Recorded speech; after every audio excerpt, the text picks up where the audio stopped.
So, in the last class what we did was that we said that to answer, the engineers, application engineers needs to answer two important questions. What is the drag, what is the heat transfer coefficient, right. The drag in this case means skin friction. Okay. So, that skin friction and this heat transfer coefficients both are very important. Let us see how they are related to the boundary layer, right. So, let us say the total drag that is encountered by this plate. Now, the plate here is a canonical system, it can be any complicated device that you can think of, right. As I said, flight, whatever, your aeroplane, your submarine, it can be anything, right. So, the total drag F, okay, is given, if the length of the plate is L, it is given by tau W dx, okay, where L is the length of the plate, right. Okay. Tau is basically the shear stress. Okay. The total heat transfer on the other hand, Q, is given as 0 to L Q double prime W into dx, right, W into dx. Okay. So, this is the heat transfer rate,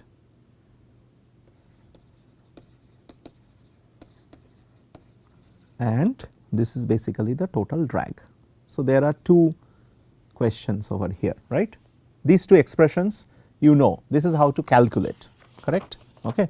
So, this Q double prime, what is this? Q double prime is nothing but what we call the wall heat flux, right, heat flux. Okay. And what is tau called? Tau is a wall shear stress, right.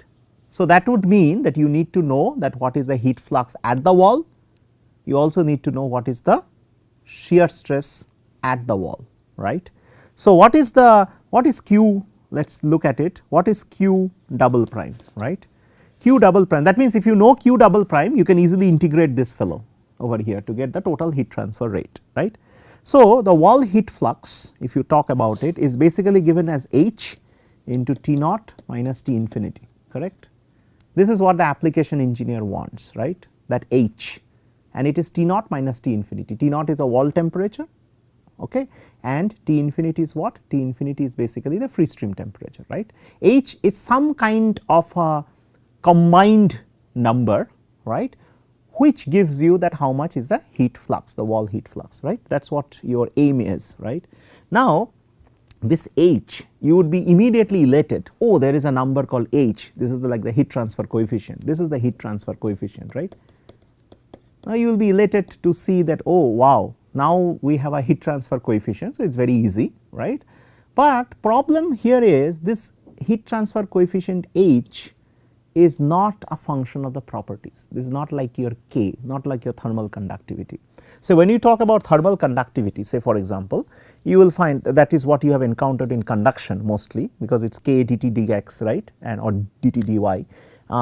When you talk about thermal conductivity, it is a property, right. So, you know the fluid, you know what its property going to be. So, it is there in different handbooks, okay, and all over the place. But when you talk about H, okay, H is no longer a function of the property, right. H depends on the geometry, it depends on the flow field, it depends on the Reynolds number, it depends on the whole gamut of parameters, okay. So, naturally there is no universal number that actually represents H. So, if I give you the flow, say there is a flow of water over a flat plate, okay, and you ask me what is H, I said I cannot tell what is H, right. You need to let me know that what is the velocity, you need to know what is the geometry of the plate, you need to give me a whole lot of information before I can calculate what this H is going to be. So, H is not a universal number, it is highly situation dependent. For the same system you can have different values of H, right. So, but we can see that H somewhere depend on K, there must be some dependence somewhere with K, right, because if you are dealing with say two different completely different materials, you will have different H, right. It also depends somewhat on the flow, these are your common sense intuitions, right, that there will be some dependence on the flow, that means how high the flow field is. Say for example, going back to the same original problem of your drinking tea, right, if you blow very hard, okay, your thing becomes cold, the tea becomes colder real quickly, right. So, somehow you are doing something to enhance the heat transfer coefficient, correct, by blowing hard, okay. So, your intuition tells you that if I blow hard, right, or blow at a high velocity, probably I am doing something which enhances the heat transfer coefficient, right. Now, instead of T, if it is some other material with a very low thermal conductivity or something like that, you will find that it will not be that easy to cool down this whole thing, right. So, you know that there are some property dependencies, there are some flow dependencies, okay, but there is no universal concrete thing that I can say, that I can compile, okay, in a tabular form, which will say this is the value of H, you just take it, this is the value of H, that is not possible, right. So, the heat transfer coefficient over here is not a universal number, that is the first thing, okay. Similarly, the wall shear stress is given by mu, this you already know, okay, evaluated at y equal to 0, right. That means it is evaluated at the wall, right.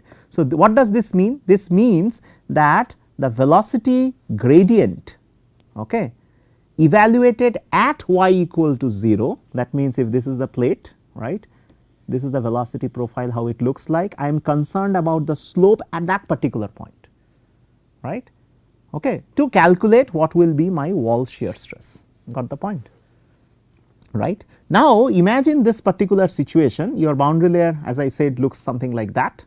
So, at each point, this is the profile here, this is the profile somewhere there, right, you see this kind of a profile, right. So, this particular, at this particular point in the wall, which is basically y equal to 0, right, this slope du by dy at y equal to 0 will show variations, will it not? It will show variations, right, because you can clearly see that the slope should change, right, because it is going from 0 velocity to u infinity over this length scale delta, okay. So, 0 and u infinity are the same, right, but delta is increasing, delta is actually increasing, right, from how I have drawn this particular profile. So, naturally the slope over here will change quite a bit, right. So, as you can see that we need to know that slope in order to evaluate what will be this tau wall, right. This wall shear stress, evaluation of this wall shear stress requires a knowledge of what is the slope at the wall, what is the velocity gradient at the wall. Now, how can you determine the velocity gradient at the wall without knowing what the boundary layer actually looks like, correct? There is no way. You need to know how the boundary layer is actually growing, you need to know the exact variation of the velocity field before you can evaluate what will be the gradient at the wall, right. So, you can appreciate the fact that if you do not know the boundary layer, right, there is no way you can calculate the shear stress at the wall, how can you, right, because you need to know that slope, right. That slope, okay, depends on how your delta is and how the velocity profile is. So, both of the velocity profile in the boundary layer is, right. So, both delta and the variation of velocity boundary or the functional variation of velocity boundary layer velocity profile inside the boundary layer, both are important, right. So, two important things that you can take from here, one is delta, what is delta, right, we need to know something about that, and how u, right, varies with delta, right. Once you know these two information, right, then you can evaluate this tau wall, right, it is clearly the thing, right. So, tau wall, so now we have clearly established, to know the drag you need to know tau wall, to know tau wall you need to know the velocity profile at the wall, right. To know the velocity profile at the wall you need to know the velocity field and delta, that means you need to know about the boundary layer, correct. So, as an application engineer, unfortunately you do not have a easy way out, correct. Okay. Now, let us look at the heat transfer part, right. So, this you said, okay, we agree that drag requires the velocity profile at the wall. So, we need to know about the boundary layer. Okay. Let us look at the heat transfer, that how. So, heat transfer we already defined that this is the case, right, it is represented by H into this, right. So, let us look at whether this can be. Now, if I say that Q is equal to H T naught minus T infinity is equal to minus K dt by dy at y equal to 0, okay. That means, just think about it, what I have written. I have written that the heat transfer rate, okay, or the heat transfer or the wall heat flux, okay, Q double prime is given by the heat transfer coefficient multiplied by some delta T. This we already know, right.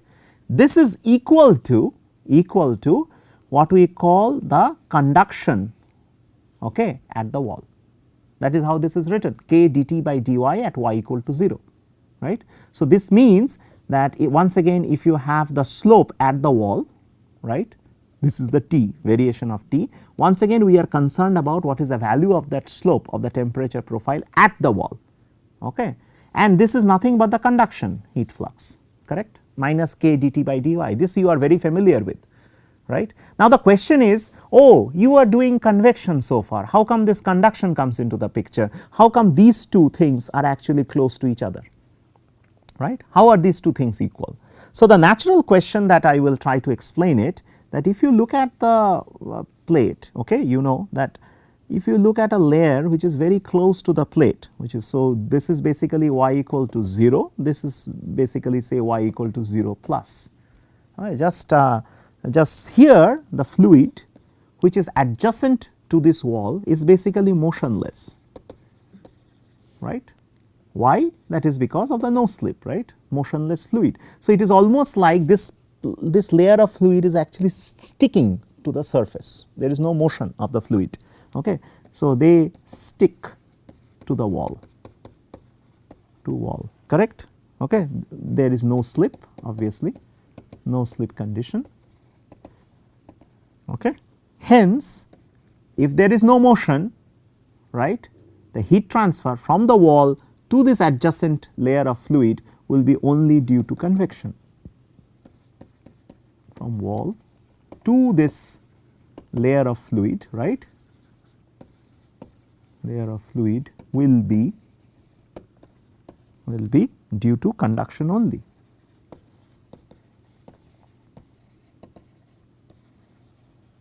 Am I right? So, it will be only due to conduction. So, therefore, the equation that I have written for the wall heat flux, this is the wall heat flux, right, that is perfect, because this particular heat transfer coefficient is therefore related to the wall conduction, right. So, that is what I have written by minus K dt by dy at evaluated at y equal to 0, right. So, once again here the same problem, right, in order to know H, right. So, H is what then? H is minus K T naught minus T infinity, right, dt by dy evaluated at y equal to 0, correct. Okay. So, in order to know H, okay, what do you need to know? You need to of course know the property which is K, which is easy, that is what I said, that the property is there, right, from common sense the property is there. You also need to know what is the temperature gradient at the wall, right. It is the same thing like your wall heat flux, you need to know the temperature gradient at the wall. You cannot know the temperature gradient till you know what is this delta T, right. So, this requires what is your delta T and what is the temperature profile. Okay. So, temperature profile is important, delta T is also important, correct. Okay. So, once again back to square one, you need to know what is the temperature gradient at the wall. For that you need to know how delta T is varying, how the temperature is varying within the boundary layer. And as you know, the temperature field is coupled with the velocity field, right, that we established already in the conservation equations, right. Remember that du dt dx plus v dt dy, right, is equal to alpha delta square t dx square plus delta square t dy square, right. This is you already know, right. So, in order to evaluate T, you need to know U and V. So, it brings about the question now that you need to know the velocity boundary layer, in addition you need to know about the temperature boundary layer as well to evaluate this wall heat flux, okay, or the heat transfer coefficient. This is your heat transfer coefficient, right. Okay. So, party is essentially over, right. So, as an application engineer you cannot actually get, right, you cannot actually get away not knowing about the boundary layer, right, because there are no universal ways, okay. There is no one fixed number like K, you cannot quote a number like K for this H and for this the velocity as well. So, drag and heat transfer coefficient, if your boss asks you evaluate those, right, you need to know what is your boundary layer equations, right, how the boundary layer is, right. Okay. So, H in a nutshell is a function of geometry, flow, properties, etc. You need to know all those things, got it. Okay. So, this brings about the point. So, I have established why we need to do all these things. Okay. So, let us look at now the boundary layers properly and try to see that if there is a way by which we can find out answers to our queries. Basically, we need two gradients, one is a velocity gradient, one is a temperature gradient at the wall. If we can get those two numbers, it is basically the gradient at a point. So, it is basically that value. If we know that value, we are done.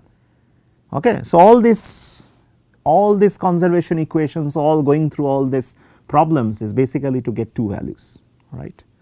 So, the basic governing equations, let us write it once again. We already know this from the last few lectures, and I am writing it in 2D.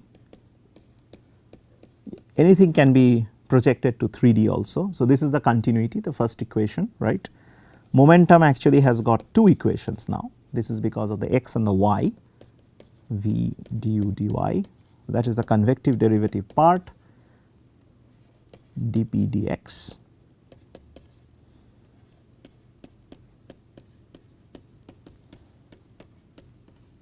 That is the Laplace, that is the viscous term, the last term that I wrote. Similarly, there is a y momentum equation, one is x and one is y for the configuration that we showed you guys.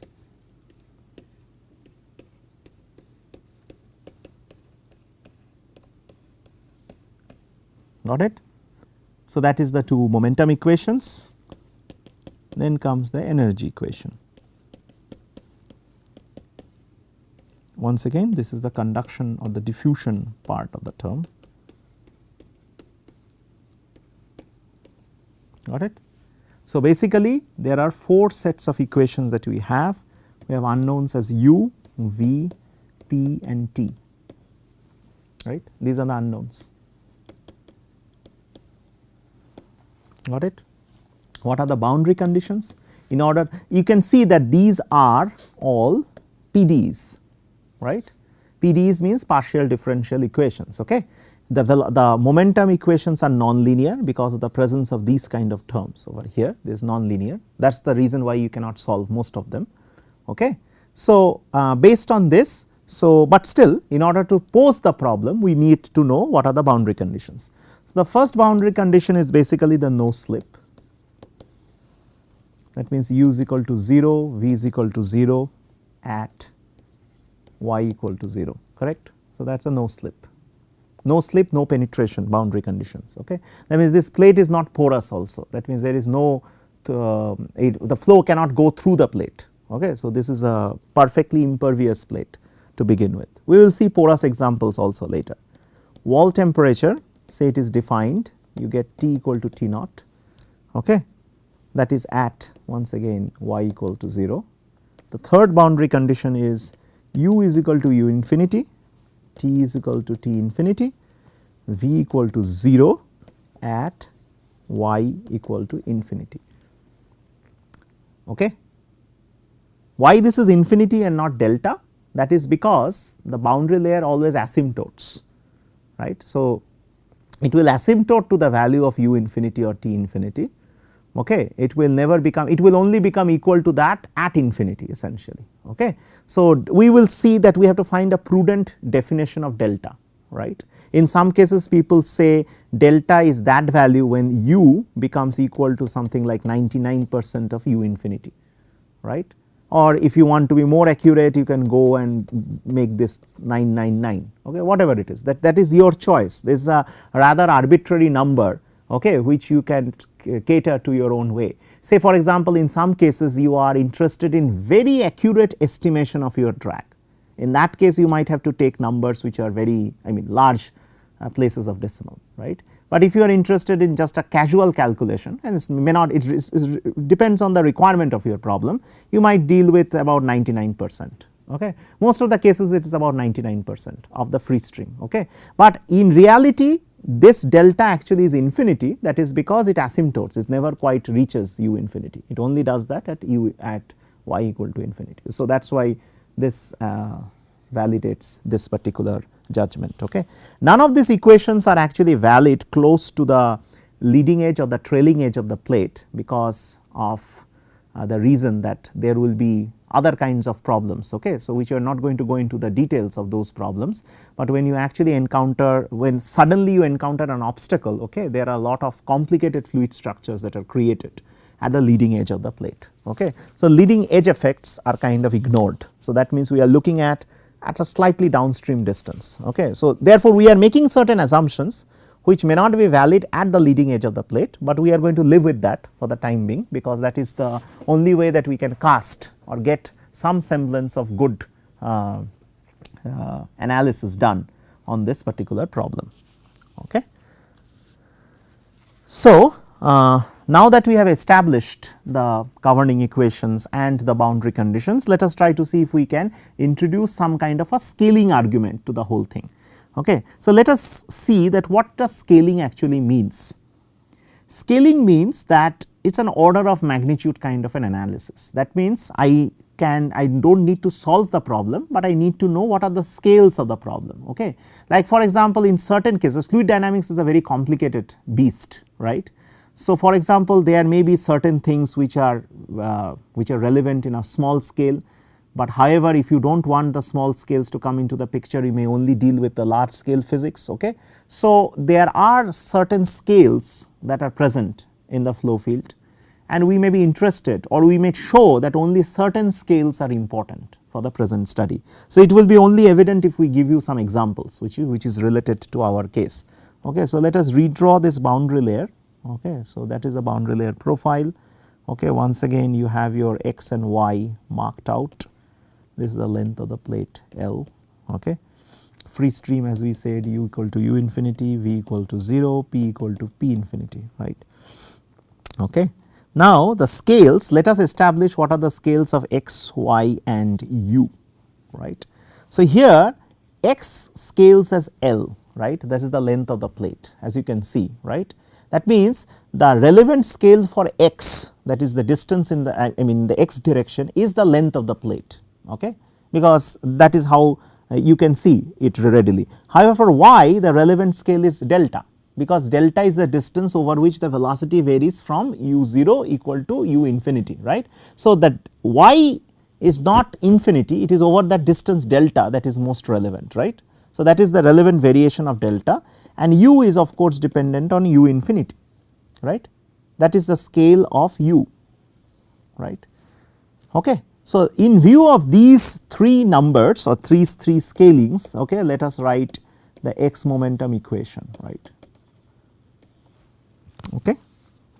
So, the x momentum equation, only the x momentum equation we are writing, v du dy,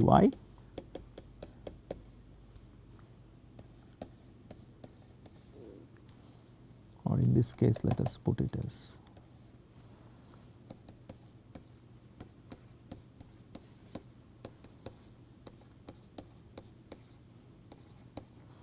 okay. Now, let us put the scaling arguments inside this thing. Okay. So, for example, u scales as u infinity. So, the first term is u infinity into u infinity by L, okay, because x scales as L. So, we are just putting the relevant scales over here, right.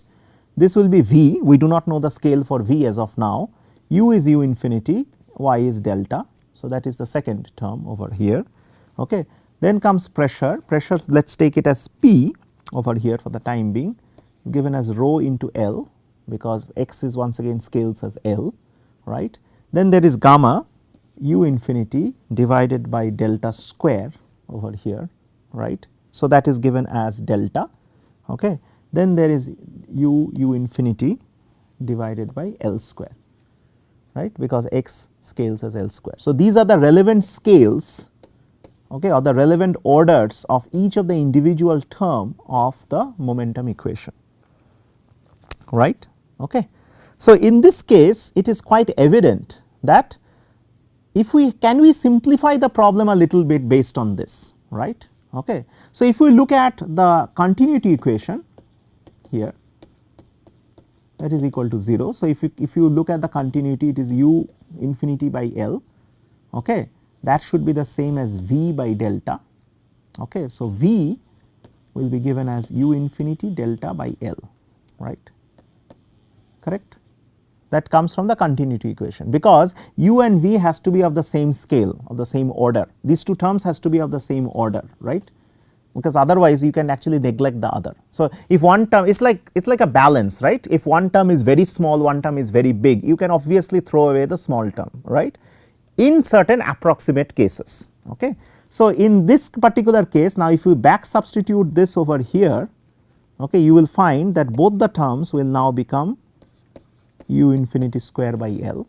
That means none of these two terms are actually irrelevant. That means the two terms, the convective terms in the momentum equation, they are of the same order, right. And then you have P by rho L, then you have this by delta square and gamma u infinity by L square, correct. These are the terms that you have. Now, a ready inspection between these two terms will reveal a interesting story. What is that? U infinity by delta square, okay, is obviously much greater than u infinity by L square. Why? That is because your delta, as we said initially, this delta is much smaller than the length of the plate, correct, because it varies, the boundary layer varies over a very small distance, right. So, in an order of magnitude analysis, what we are trying to say is, therefore, d square u by dy square is much greater than the d square u by dx square.